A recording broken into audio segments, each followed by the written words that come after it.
தாய் தமிழ் உறவுகளுக்கு வணக்கம்.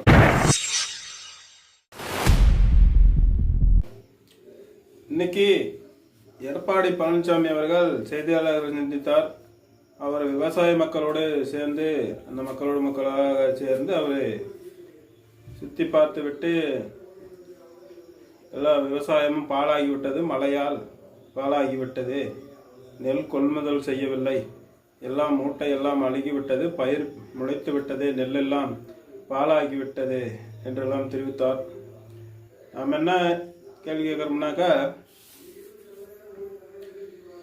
அதிமுக ஆட்சி ஆகட்டும் திமுக ஆட்சி ஆகட்டும், இதுதான் நிலைமை. இந்த ரெண்டு திராவிட கட்சியுமே இப்படி தான் பழங்காலமாக பண்ணிக்கிட்டு இருக்குது. எப்போ ஆட்சிக்கு வந்துச்சோ, கலைஞர் ஆட்சி ஆகட்டும் ஜெயலலிதா ஆட்சி ஆகட்டும், ரெண்டு ஆட்சியிலுமே இவங்க அவங்கள குறை சொல்லுவாங்க, அவங்க இவங்கள குறை சொல்லுவாங்க. ஆனால் ரெண்டு பேருமே மக்களுக்கு உண்டான கஷ்டங்களை அதுக்குண்டான தீர்வுகளை செஞ்சு தர மாட்டாங்க. ஏன்னா மக்களை ஒரு கஷ்டத்திலேயே வச்சிருக்கணும். இவங்களுக்கு இன்னைக்கு நெல் மூட்டையெல்லாம் அப்படியே பயிர் வந்துருச்சு, மழையில் நனைஞ்சி அப்படின்னு சொல்லுவார். அவர் ஆட்சியில் எடப்பாடி பழனிசாமி சொல்கிற மாதிரி அன்னைக்கு ஜெயலலிதா சொல்லுவாங்க கலைஞரை பார்த்து, கலைஞர் சொல்லுவார் ஜெயலலிதாவை பார்த்து, நெல் மூட்டையெல்லாம் அழுகி போச்சு, முளைச்சி போச்சு, இந்த அரசு சரியில்லை, இந்த அரசு மேலே ரொம்ப மக்களாம் அதிருப்தியில் இருக்கிறாங்க, அதுக்குண்டான இழப்பீடு தரணும், எல்லா மக்களுக்கும் எல்லாம் கோரிக்கை வைக்கிறாங்க, அவங்க மக்கள்லாம் கண்ணீர் சிந்துறாங்க அப்படி இப்படின்னு சொல்லுவாங்க. ரெண்டாட்சியுமே அந்த காலத்துலவே அப்படி தான் சொல்லிகிட்டு இருப்பாங்க. இதில் நாம் என்ன கேட்குறோம்னா, இந்த ரெண்டாட்சியுமே தூக்கி போடுங்க. இவங்க எப்பயுமே இதே மாதிரி தான் சொல்லிக்கிட்டு இருப்பாங்க. ரெண்டாட்சியுமே அதிமுக ஆட்சி வந்தாலும் நெல் மூட்டை மழையில் தான் கிடக்கும், திமுக ஆட்சி நடந்தாலும் நெல் மூட்டை மழையில் தான் நடக்கும். பேசாமல் அந்த நெல் மூட்டை குடுவான்லேயே கிடந்தா என்னங்கிற மாதிரி நாம் கேட்குறது, ஒரு குடுவானு கட்டி கொடுங்கடா அப்படின்னு தான் நாம் கேட்குறோம். அதாவது குவாட்டரை பாதுகாப்பு பண்ணிக்கிறாங்க. வெறும் 12 ரூபாய்க்கு தயார் பண்ணுறாங்க ஒரு குவாட்ரு. அந்த குவாட்டரை அதுக்கு போலீஸ் போட்டு பாதுகாப்பு பண்ணுறாங்க. நெல் மூட்டை கொள்முதல் நிலையங்களை அங்கங்கே மழையில் வெயிலில் சேத்துல அப்படி கிடக்கும் நெல் மூட்டை. அது பாட்டுக்கு முளைச்சி போய் கிடக்கும்.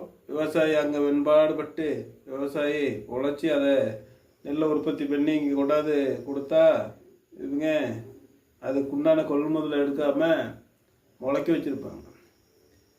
ஏங்க, ஒரு போட்டுருக்கு தயாரிப்பு, அதுக்கு பாதுகாப்பு பண்ணுற இவங்க 3 அடுக்கு பாதுகாப்பு கோட்டருக்கு எல்லாம் வச்சு கம்பெனி கொள்முதல் பண்ணி தமிழ்நாட்டுக்கே அனுப்பி குடிக்க வச்சு கொள்ளையடிச்சு கூத்தடிக்கிறவங்க இந்த நெல் மூட்டையை பாதுகாப்பு பண்ண மாட்டாங்க. ஏன்னா அந்த விவசாயினுடைய கஷ்டம் இவங்களுக்கு புரியாது. இவங்க நான் எடப்பாடி பழனிசாமி கூட நான் விவசாயி அப்படின்னு சொல்ல அப்படி.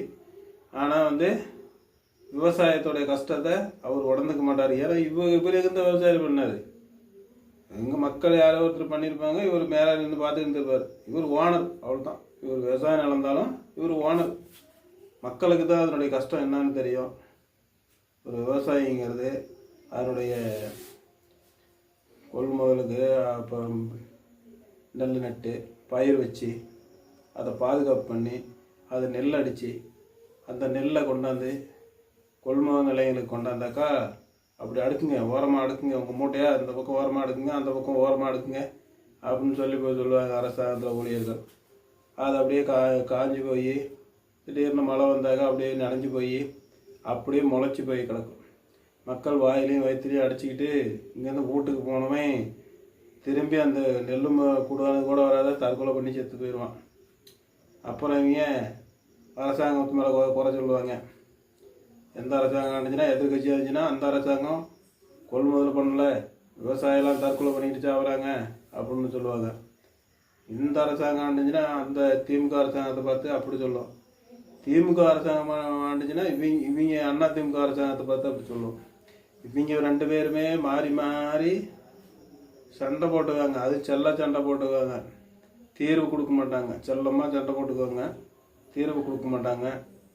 ஏன்னா இவங்களாம் திராவிடர்னு கொள்கையை வச்சுக்கிட்டு இருக்கிறீங்க. யாராக இருந்தாலும் இப்படி தான் பண்ணுவாங்க. இல்லைப்பா எடப்பாடி பழனிசாமி தமிழர் அப்படின்னா திராவிடத்தில் ஊர்ன தமிழர். எங்கள் ஐயா பெருந்தலைவர் காமராஜர் அவர்கள் இது 2 கட்சியும் ஒரே கூட்டையில் உரிய மட்டைகள்னு சொல்லியிருப்பார். அதுக்கு தகுந்த மாதிரி 2 பேருமே ஒரே கூட்டையுடைய மட்டைகள். அப்படி இருக்கும்போது இதுக்கெல்லாம் விடிவு காலம் வரணும்னா எங்கள் அண்ணன் சீமான் ஆட்சிக்கு வரணும். அவர் தான் தன்னுடைய கனவை அவருடைய மலைன்னு கனவை மனசில் வச்சுருக்காரு, மண்டையில் வச்சுருக்கிறாரு. அறிவாக சிந்திக்கிறவர் அவர் தான் அப்பையிலேருந்தே சொல்லிக்கிட்டு இருக்கிறாரு.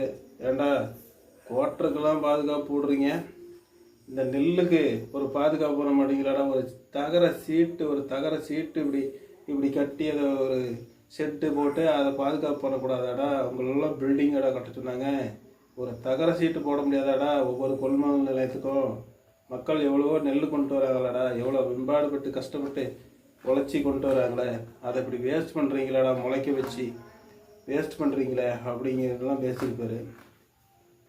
அதனால் இதெல்லாம் என்ன பண்ணுறாங்கன்னா இவங்க முளைக்க வச்சு என்ன பண்ணுவாங்கன்னா மக்கள்கிட்ட எல்லாம் முளைச்சி போச்சு அப்படின்னு இன்னும் கம்மியாக கொள்முதல் பண்ணி அதை இவங்க பீர் ஃபேக்ட்ரிக்கு சாராய ஃபேக்ட்ரிக்கு எடுத்துகிட்டு போயிடுவாங்க. அப்படி எடுத்துகிட்டு போய் அதை சாராயம் காசுறாங்களா என்னான்னு தெரில. அதுக்காக தான் இவங்க இப்படி முளைக்கி விட்றாங்கன்னு நினைக்கிறேன் இந்த அரசாங்கங்கள். அதனால் மக்களாக வருகிற தேர்தலில் அண்ணன் சீமானுக்கு வாக்களியுங்கள். அவர் தான் எல்லா கருத்தும் சொல்லுவார். அவர் சொல்கிறதுல உண்மை இருக்கும். அதனால் அவர் தான் அப்பையிலேருந்தே வந்து ஒரு கொள்முதல் நிலையங்களுக்கு, நெல் கொள்முதல் நிலையங்களுக்கு ஒரு தகர சீட்டாவது போட்டு அதுக்குண்டான நெல் கொள்முதலமெல்லாம் செய்யணும். அது பெரிய செட்டு மாதிரி பண்ணுங்க அப்படின்னு சொல்லுவோம். அப்படி இருக்கிற அறிவாய்ந்த ஒரு தலைவனை இந்த நாட்டில் ஆட்சியில் உட்கார வச்சா இந்த நாடு சுபிச்சமாக இருக்கும். எந்த நாட்டிலையுமே எந்த ஒரு பிரச்சனைக்கும் ஆட்சியாளர் தான் காரணம். ஆட்சியாளர் கரெக்டாக இருந்தால் மக்கள் கரெக்டாக இருப்பாங்க. ஆகையா மக்கள் இதை புரிஞ்சுக்கணும், மக்களுக்கும் இது தெளிவு வரணும். எத்தனை காலத்துக்கூட பிரச்சனையை சொல்லிக்கிட்டே இருக்கிறது, பிரச்சனையை தீர்க்கக்கூடிய இடத்துல ஒரு தலைவனை உட்கார வைக்கணும் அப்படின்னு மக்கள் நினைக்கணும். இந்த மக்களுக்கு இதுக்கு மேலேயாவது ஒரு நல்ல சிந்தனை வரும்னு நினைக்கிறோம். நன்றி.